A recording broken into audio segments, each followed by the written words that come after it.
Well, hello there everyone, my name is Amy, this is the Opinion Woman, and welcome to Crafty Reads, the series where I craft something and we talk about the last 5 books that I read. So I am working on this little project right now. It's just a little sneak peek for you. I'm actually going to be frogging some of this and then restarting because I made a mistake. There will be a video coming all about this, so I'm not going to talk about it in too much detail. Also, do we like? I think it's so nice. It's so bright. I'm so proud of it. Anyway, that's what we're going to be crafting. Let's talk about these books. The first one I read was Baby Love by Jacqueline Wilson. Jacqueline Wilson has always been a part of my life. Where's my tiny ball of yarn? So small. So I've loved Jacqueline Wilson since I was a child. I have a huge collection of Jacqueline Wilsons. They're all in my bedroom. And I haven't picked up a new one of hers besides Love Frankie for a while, so I was very excited when I saw this at the library. Most of Jacqueline Wilson's books are aimed at a middle grade audience, but I mean anyone of any age can enjoy them. But this is more YA. This is not middle grade. This has some more serious topics in it that aren't quite appropriate for that age group. This book follows Laura, who she's just a young girl going to a like slightly fancy school for her income because she got a scholarship. So she's a little bit of an outsider there because a lot of people are aware of like the class difference, which is such a thing in England. This book is set in the 60s. And Laura is very innocent, very naive. She's never kissed a boy before, hasn't really thought about these things until she makes this new friend, whose name I can't for the life of me remember. But so they become friends, and one day when they are hanging out at the local pool, they meet these 2 French boys. And Laura wants to go home. Laura's friend doesn't want to go home, so one of the French boys ends up walking her home. And without spoiling everything that happens and things like that, he takes advantage of her. He SAs her, essentially. And she ends up pregnant. And her mother is, like, so upset. Like, not that something might have happened to her daughter, because Laura doesn't really know how to process it, but that there'll be a bad... their name will be dragged through the mud, you know, like absolute nonsense like that. So they send her off to a home for young mothers, for her to go to school and live out the rest of her pregnancy, and then have the baby. And the aim at that place is to get the baby adopted. As always, Jacqueline Wilson is wonderful at dealing with really difficult topics in a very delicate manner. Like she manages to show some really intense things that happened, but in a way that you'll get the poignancy of it, but like a younger audience would find it something that they could relate to, I suppose. I just thought it was beautifully written as usual, and she has this really great habit, or this really great pattern in her writing, where even in circumstances that people think are, you know, the most dire, she does manage to infuse a lot of hope into her stories. And I think this one is a perfect example of that hope that she instills, and the possibilities of the happy endings, you know, that she brings about. So yeah, I thought it was absolutely lovely. And this woman, I swear, she never misses. Now for the next one, I can't remember the protagonist's name. I can remember her girlfriend's name, but I can't remember her name. And whenever I look at a synopsis or anything, it just says a magical detective. So we're following a magical... The next book that I read was Even Though I Knew the End by C.L. Polk. This is a very short book. It was only like 3 hours, 3.5 hours or something like that on Scribd. But I decided to give it a go because I knew it was queer. But I think I definitely need to try this author's writing in a longer form, because I just work better with longer forms. I've never been much of a short form reader, you know, short stories and novellas and stuff like that. I do enjoy them, but I always enjoy a longer book a little bit more. So yeah, I am going to give this author another go. But this book follows a magical detective who, like, she takes pictures of like crime scenes that have to do with like paranormal and magical beings and stuff like that. So we're very aware from the very beginning, like as we're thrown into this world, that, you know, demons are real, angels are real, vampires are real. There's all kinds of magical things at play in this world. So what we find out right away is that our protagonist has sold her soul to the devil 10 years prior. So when you sell your soul, this won't untie, I don't have nails, I'm gay, and autistic. So she sold her soul to the devil, and 10 years ago, so she's about to die, basically. They're going to come and fetch her soul, because once you sell your soul, you have 10 years, and then they come and collect. So she is sort of just getting her affairs in order, making sure that her money is set aside for her girlfriend Edith. And then someone comes to her with a proposition. Find the White City vampire,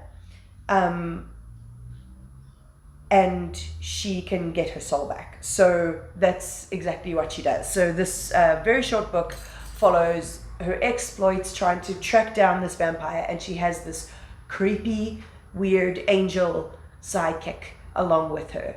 And the ending, I was like, wait, what? Why did it end like that? And then I looked at the title and I was like, huh, interesting. So like, I don't think it's going to stick with me too dramatically, but I did like the writing, and like I said, I'm definitely going to try this author again. Then I read Gold Diggers by Sue Nyathi. Oh my god. So I read this because Nomzamo Shangase did a reading vlog about it. I'll put her channel down below. She's great. And I've been wanting to read Sue Nyathi for a while. So I was like, okay, this is the perfect one for me to go with. So basically, this story follows a taxi full of people. When I say taxi, I mean that in like in the African phrase, in African terms, not in like US terms. So what is it they even say? It's a Toyota Quantum. So we've got all these people in this Quantum taxi, and they are going to illegally cross the border. There's a whole host of people in there. I can't remember how many actual people were in the initial taxi, but we basically follow the story of them as they cross the border and try and make their fortune in South Africa. And then in such a short book, like, I mean, this book is not, it's like 300 pages long, but there's so many people in that taxi, and she manages to follow multiple of these stories, like all of these stories, and touch base with them on multiple occasions, and the stories never get mixed up. Every character has such a distinct voice, and all of the stories, the things that happen to these characters, are inspired by things that actually happened to Zimbabweans that were living in South Africa illegally, because it's a very vulnerable situation to be in, and a lot of people will take advantage of people in that situation.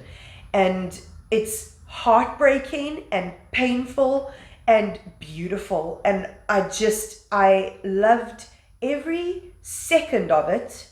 But I also, like, it broke my heart, and I was not the same afterwards. So it's just one of those books that like hurts you, but you thank it afterwards, which is bizarre, but this is incredible, and I'm going to be reading Sue Nyathi again. Then I read Madam by Phoebe Wynne. Phoebe. This is a dark academia novel. It sits a cross between The Secret History and Rebecca. I don't quite get that. It's a little bit dramatic, but this is following Rose Christie, who has got a job at Caldenbray Hall, which is this fancy boarding school in Scotland. And she's going to go teach classics. And she gets there and she realizes that the school is slightly different to the schools that she's used to. She's the first new teacher that they've had in a very long time. A lot of the teachers used to be students there. And it's very clear from like the inferences that her students are making and some mysterious things that start happening, that things are not quite as she expected in the school. And because we're in such a remote, like atmospheric location, it feels very isolated because she is very isolated. So you've got this really creepy vibe happening and this sense of dread because there's an unknown that you don't know what it is, but it seems like incredibly unsettling. And you're like on tenterhooks waiting to find out what it is. And I think the reveal, it could be like, I found it very entertaining and I thought it was good, but I can see a lot of people being like, oh my God, that was so stupid. Like, what the hell? But I think that totally depends on your taste. I thought the ending was pretty good. And the twist was slightly unexpected and very sinister. But yeah, the atmosphere was 10 out of 10 and I definitely enjoyed this one. And then finally, I read Dark Sacred Night by Michael Connolly. This is just a standard. If I want a good thriller that I know I'm going to enjoy, I go to Michael Connolly or John Connolly or Karen Slaughter or Ruth Ware. But for a very, very long time, Michael Connolly has been one of my go-tos. So I just picked this one up and it is following Renee Ballard, who's a detective in LA, and Harry Bosch, who's like a character that Michael Connolly has been writing about for decades now. And Renee Ballard works the night shift in her department. So Bosch is working at a different police station, police zone, I don't know, to Ballard, and he's more there in a volunteer, like temporary kind of basis. But Renee's working the night shift. Something happened when she was working, I think in robbery homicide, and she put it in a complaint about sexism and stuff like that, and she got chucked into the late shift. So she picks up a lot of very bizarre cases. And a lot of these books usually follow one specific case and there's like not really much exposition outside of that case.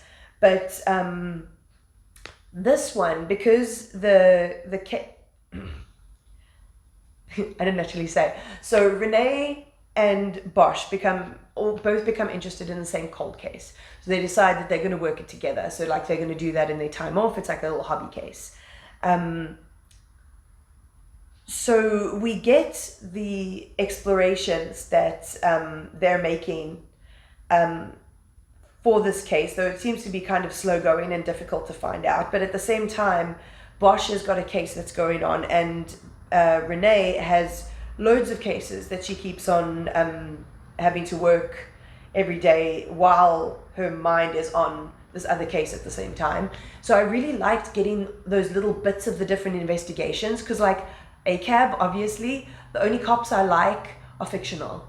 And they're always the cops that are like working in a broken system, you know? So that's kind of what this is like. So I really enjoyed the dotting into the different cases and then the way that those wound together in order to come to the ending and like the final reveal. So yeah, I thought it was really well done. It wasn't anything like stand out or special, but it was a good old standard thriller, and that's exactly what I was looking for when I picked up this book. So 10 out of 10. So literally I liked all of these books. Okay, even though I knew the end was okay, but everything else I pretty much liked. Success. I've also finished frogging and started doing another layer. So as I said, keep an eye out for the video on this. Hopefully by the time I do my next Crafty reads, I'll be done with it. So if you did like this, and you want to see more from me, my Instagram, my TikTok is always linked down below, along with my little Kofi link. It's like a little one-time tip jar. If you like you want to support my channel, you can just give me like a little $3 donation there. Would much appreciate it. But other than that, like, comment, subscribe, all of that fun stuff. And I'll check you next time.